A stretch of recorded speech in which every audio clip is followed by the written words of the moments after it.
कभी भी इंटरव्यू में जाने के लिए दो चीज़ को समझना बड़ा जरूरी है। First one is demand and second one is supply. और ये जो आपका पार्ट है ये सप्लाई का पार्ट है। डिमांड को पहले समझने के लिए, डिमांड को समझने के लिए इसको पढ़ना पड़ेगा आपको। आप किसी भी कंपनी की वेबसाइट पे जाओगे, you will find an number of things about that company. ठीक है, उनका मिशन क्या है, उनका विजन क्या है, गोल क्या है, अभी न्यूज़ क्या चल रहा है। जैसे अभी क्या हुआ था, इससे पहले जब एयर इंडिया हायर कर रही थी तो उसने एक चीज़ लिखा था अपने हायरिंग वाले पेज पे, पेपर उसके पेज पे, कि they are looking for explorer. क्या होता है इसका मतलब केबिन क्रू को हायर कर रहा था, लेकिन उनका टैग लाइन था they are looking for explorer. अभी कुछ दिन पहले आकाशा जो हायर कर रहा था तो उनका टैग लाइन था they are looking for brand ambassadors for their company. तो आपका जो ये अब क्या होता है, इंटरव्यू देने के लिए गए, आप गए इंटरव्यू देने के लिए, ये सब आपने देखा ही नहीं, सब पढ़ा ही नहीं, आपने गूगल का आंसर बोल दिया, इसीलिए सिलेक्शन नहीं होता। तो सबसे पहले आप अपने बारे में रिसर्च कीजिए, ठीक है।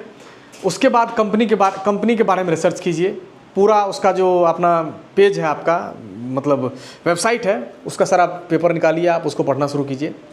तो मैं बता रहा था, जब डॉक्टर के पास आप जाते हैं तो क्या करते हैं, सबसे पहले आप डॉक्टर के पास जाते हैं तो डॉक्टर पहले आपसे 2-3 सवाल पूछता है।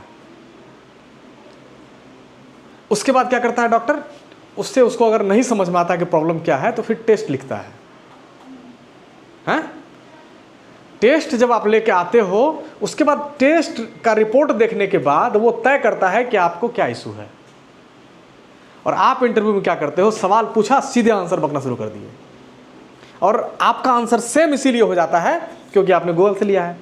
आप वो डॉक्टर हो जो सेम मेडिसिन सबको दे रहे हो, सब प्रॉब्लम का।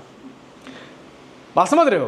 तो आप क्या करोगे, सबसे पहले ये जो रिसर्च करोगे, तब आप डिमांड जब समझोगे, इतना चीज़ करने के बाद क्या समझता है कि इसके बॉडी में क्या इशू है, उसकी डिमांड क्या है, उसके बाद वो मेडिसिन लिखता है। नहीं, ऐसे नहीं लिखता मेडिसिन।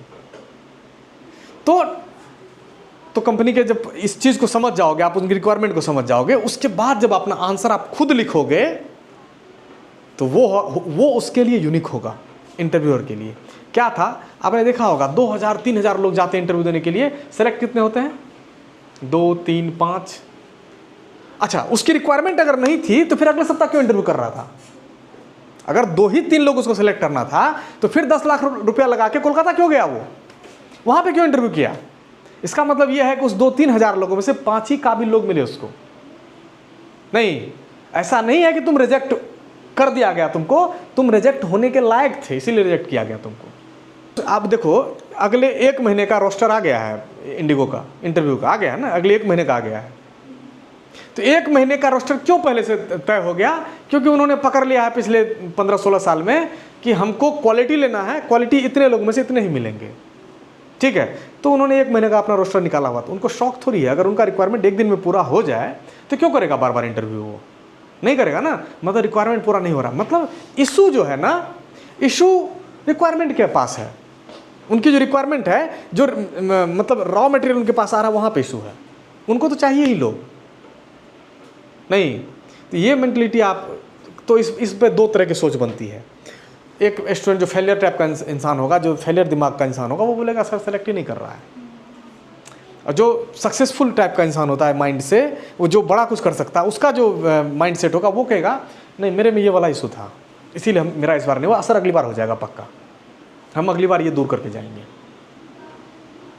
आप सारे लोग जो भी इंटरव्यू देने जाना चाहते हैं, whichever company you are going to go, आप ये निकाल के पढ़ें, अपने बारे में जानें, इनके रिक्वायरमेंट को अपने सप्लाई से मैच करवाएं, अलाइन करवाएं।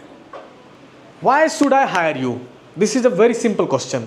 इसमें क्या करेगा, कोई आदमी बोलेगा सर मेरे को घूमने का बड़ा शौक है, ये है वो है, ऐसा वैसा, इसलिए हायर कर ली। इससे उसका क्या फ़ायदा, कंपनी का क्या फ़ायदा इससे?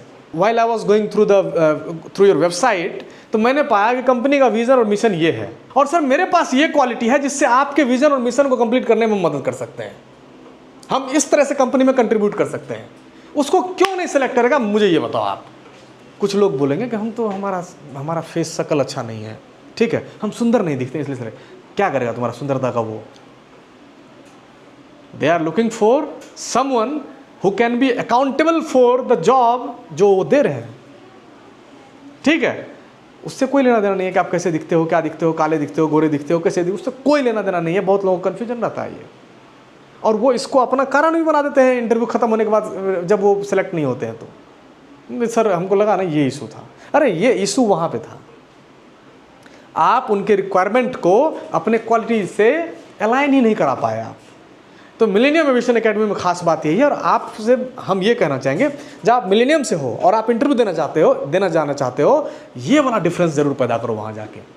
मेरे पास 10 एग्जाम्पल हैं जहाँ पे हम भी बाद में आश्चर्य में थे। एक्चुअली क्या था कि मेरा सबसे यूनिक क्या रहा इस एकेडमी में, इसको शुरू करने से पहले मेरे पास कोई एक्सपीरियंस नहीं था। ये सबसे इंपॉर्टेंट था, ये अच्छा था मेरे लिए। अगर मेरे पास भी एक्सपीरियंस रहता, कहीं से हम आए होते तो वही चीज़ रिपीट करते हम भी। हमको कुछ नहीं पता था, इसलिए हमने नया तरीका अपनाया, और हमको लग रहा था कि यार पता नहीं होगा किसी का कि नहीं होगा। फर्स्ट इंटरव्यू 10 में से 8 सेलेक्ट, वहाँ पे 800 लोग आए हुए थे और मेरे 8 बच्चे सेलेक्ट हो गए। उन्होंने 25 के आसपास सिलेक्शन किया था, 10 में से 8 मेरे थे। हमको भी ऐसा लग रहा था कैसे। 10 दिन बाद 3 में से 3 सेलेक्ट, कैसे 3 ही लोग सेलेक्ट किया, 3 में से 3 सेलेक्ट। उसके कुछ दिन बाद एक बच्चा मेरा गया, एक ही सिलेक्ट हुआ, वही हमारा स्टूडेंट था। कैसे हुआ ये? क्योंकि हम ये कर पाने में, हम ये अच्छे से किए ये चीज़। आप सब जो लोग ये आज अवेलेबल हो क्लास में, इस चीज़ को ध्यान रखिए। आप कितनी कंपनी है, इंडिगो, आकाशा, ये दोनों हायर कर रही है, दोनों की वेबसाइट को पी जाओ। जब तुम कंपनी में जाओ ना, तो तुम लगो कि उसी परिवार के सदस्य तुम हो पहले से। जब तुम इंटरव्यू देने जाओ ना, उसको लगे यार ये आदमी यहाँ क्या कर रहा है, ये तो इंडिगो का लगता है, इसको जल्दी से यूनिफॉर्म डालो। इसको कोई जाति दुश्मनी तो है नहीं उसको कि तुमको रिजेक्ट कर देगा, या कोई ऐसा तुम्हारा पड़ोसी भी नहीं है कि अरे इसका नौकरी कैसे लग जाएगा। वो अपना जॉब कर रहा है अपनी कंपनी के लिए, वो सही इंसान को सेलेक्ट करने के लिए आया कंपनी की तरफ से, तो वो तो चाहेगा कि जो सही इंसान है वो इमीडिएट मेरे साथ आ जाए। नहीं, तो वो सही इंसान बनने के सफ़र में आप लोग हैं। इसको बहुत ब्यूटीफुली अच्छे तरीके से करें आप, समझ गए। और इसमें हमारी मदद लगे तो पूछो कैसे रिसर्च करना, मैं बताऊँगा तुमको।